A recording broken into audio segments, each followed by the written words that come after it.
પ્રભુ ઈસુના જીવંત અને પવિત્ર ત્રિએક નામમાં વાલા ભાઈઓ અને બહેનો, આપ સર્વને લોગોસ બાઇબલ સ્ટડી તરફથી હું પ્રેમી સલામ પાઠવું છું. અને આજે 28મી જાન્યુઆરી 2026 અને બુધવારનો આ નવો દિવસ આપણા જીવનોમાં પ્રભુએ બતાવ્યો. પ્રભુનો આભાર માનીએ છીએ.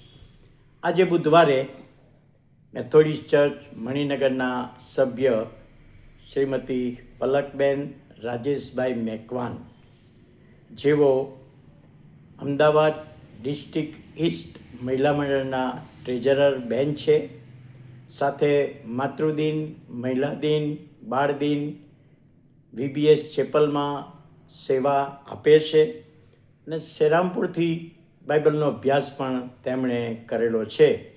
આજનું મનન તેમના તરફથી આપણને આપવામાં આવ્યું છે. ગીતશાસ્ત્ર તેનો 50મો અધ્યાય અને 15મી કલમ. ત્યાં લખ્યું છે, ગીતશાસ્ત્ર 50 અને 15, સંકટને સમયે વિનંતી કર, હું તને છોડાવીશ. સંકટને સમયે મને વિનંતી કર એટલે હું તને છોડાવીશ. તો સંકટ એટલે શું? હિબ્રુ ભાષામાં તસ્સાહ, TSARAH, તસ્રાહ એટલે સંકટ, દબાણ, વેદના, આપત્તિ, કઠણ પરિસ્થિતિ, ઈશ્વર પર આધાર રાખવા માટેનું આમંત્રણ એમ પણ કહેવાય. જ્યારે માનવી ચારે બાજુથી ઘેરાઈ જાય અને બધા જ માનવીય રસ્તાઓ બંધ થઈ જાય, ત્યારે માણસના જીવનમાં આવી પરિસ્થિતિ ઊભી થાય. તેમાંથી બહાર નીકળવા માટે રસ્તો ના મળે. નોકરી સંબંધી હોય, કુટુંબ સંબંધી હોય, પતિ પત્ની સંબંધી હોય, મા બાપ અને બાળકો સંબંધી હોય, નાણાકીય બાબતોની ભીડ હોય, કે પછી તંદુરસ્તી, માંદગી, બીમારીની બાબત હોય. અને આવા સમયે જ્યારે આપણે પ્રભુની પાસે આવીએ છીએ, આપણા સગા સંબંધીઓ, મિત્રોની આગળ આ રજૂ કરતા કદાપી રસ્તો ના પણ મળે અને સંબંધ બગડી પણ જાય. પરંતુ અહીંયા પ્રભુનું વચન ગીતશાસ્ત્ર 50 ને 15માં કહ્યું છે એ પ્રમાણે કે સંકટને સમયે, આવી પરિસ્થિતિમાં જ્યારે તું આવે ત્યારે ઈશ્વર આમંત્રણ આપે છે કે તું પ્રાર્થના કરીને મારી પાસે આવ અને હું તને એ સંકટમાંથી બચાવીશ. હું એ સંકટમાંથી બહાર લાવવાને માટે શક્તિમાન છું. પરંતુ શરત એ છે કે તારી ચિંતા મારા પર લાવ. અને વ્યક્તિ તરીકે, માણસ, ભાઈ બહેન તરીકે આપણે આપણી ચિંતાઓ ઈશ્વરની આગળ લઈ જવાની છે અને ઈશ્વર તેમાંથી આપણને એના તરફનો, એના આયોજનો મારફતેનો રસ્તો બતાવીને હેમખેમ બહાર કાઢે છે.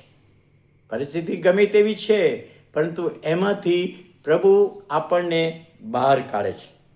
જો નવા કરારમાં માર્કની સુવાર્તા 4થો અધ્યાય 35 થી 39માં શિષ્યો હોડીમાં હતા. હોડી ડામાડોળ થવા લાગી ત્યારે શિષ્યો ગભરાઈ ગયા અને ઈસુને કહ્યું. શું કહ્યું? પ્રભુ, અમારો નાશ થાય છે તેની કંઈ તને ચિંતા નથી? એ પ્રભુ તો નાશમાંથી બચાવવાને માટે આવેલા. મને તમારી 100% ચિંતા છે. તમે નાશમાં ના જાઓ, તમારો બચાવ થાય માટે તો હું પૃથ્વી પર આવ્યો છું. પણ એમની ચિંતા ઈસુની પાસે લાવ્યા અને ઈસુએ પવન પાણીને આજ્ઞા કરી.